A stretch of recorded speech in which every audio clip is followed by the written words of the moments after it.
John Jacob Astor, the first U.S. multimillionaire. John Jacob Astor was worth over $20 million. That's roughly $110 billion in today's money. He built his fortune on the opium trade. Astor was a very powerful merchant. He was also the man behind the first opioid epidemic. Astor was born in 1763 in Germany. At 18, he immigrated to the U.S. On a voyage, Astor met a fur trader. This inspired him to join the North American fur trade. Astor started buying raw hides from Native Americans. He prepared the hides himself. Then he resold them in London for a great profit. Before the Revolutionary War, Britain largely controlled U.S. trade.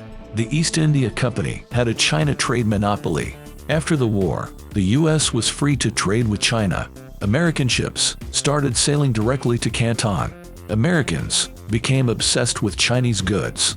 This new trade made millionaires out of daring merchants. Astor was one of them. He began importing Chinese tea and silk. He also got into the opium trade.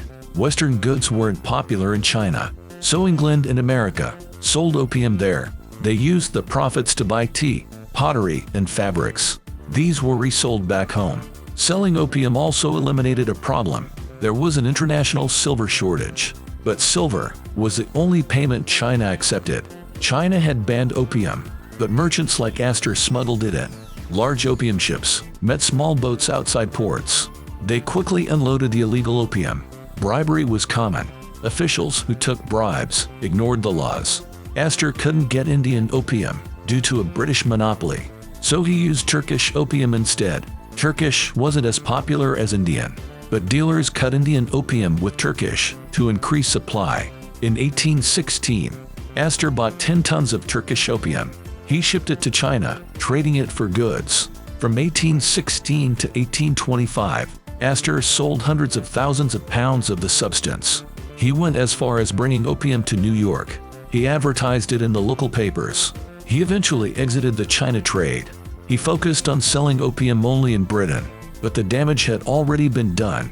At one point, out of 300 million Chinese, 90 million were addicted. China tried banning and executing dealers. They forced users to wear wooden collars and beat them, but opium use kept spreading. Astor and other merchants fueled this epidemic. Warren Delano, FDR's father, also made millions in the fair opium trade. The opium trade led to a series of wars in the 19th century. Britain won the First Opium War, forcing China to allow opium. In the Second Opium War, Britain and France defeated China again. But opium use wasn't unique to China. It also created addicts in England and the US. The main problem was casual users. Doctors prescribed opium for pain and depression. This led to widespread addiction. In 1859, Harper's wrote of glassy eyes in Fifth Avenue drawing rooms. Babies were being permanently stupefied by opiates. Astor had been dead for 11 years at that point. He passed his fortune to his family. The Astors became one of the wealthiest U.S. dynasties.